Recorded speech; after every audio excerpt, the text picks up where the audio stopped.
Այնուամենայնիվ անկախ դիմադիրների մի մեծ բանակ մտավախություն ունի, արդյոք հայակում ինքան ռեսուրս ունի, ինքնով ապված, համակիրների այնպիսի բանականների, որ մասնակցումա ընտրությունների ու անցնոչյանը չհաղթանարելու դեպքում արդյոք երբական ձայնի փոշիացնողը չլինի և մի այլ հարց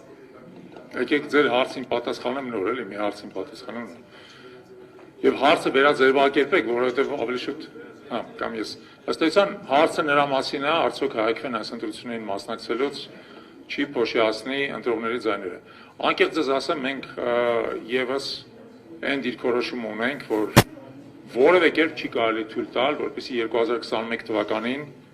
տեղի ունեցածը կրկնվի, երբ որ մեր քաղաքացիների 20%-ի ձայները ընտրական օրենսդրության առանձնահատկությունների պատճառով եւ բազմաթիվ ուժերի մասնակցության պատճառով ըստ էության ոչ միայն փոշիացվեցին, այլ դրանց 2/3-ը անցավ գործող վարչախմբին, որը հնարավորություն տվեց գործող վարչախմբի փաստացի ունենալ սահմանադրական մեծամասնություն եւ անցած 5 տարիների ընթացքում բացարձակ իշխանազավթում իրականացնել, ուստի չի կարելի թույլ տալ դրա կրկնությունը։ Այդ իմաստով մենք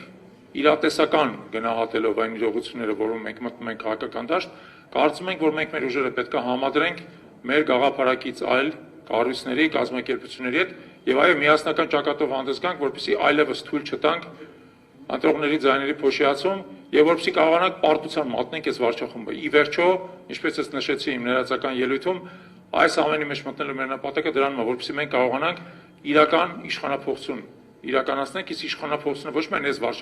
վարչախմբի գնալն է, այլ որպեսզի նրա փոխարեն գա այնպիսի ուժ, որը կարողանում է երկիրը տանել կայուն զարգացման եւ անվտանգ ճանապարհով։ Ուստի ձեր պատասխանը այո, մենք գնալու ենք մեր ջանքերը այլ գաղափարակից ուժերի հետ համադրելու ճանապարհով։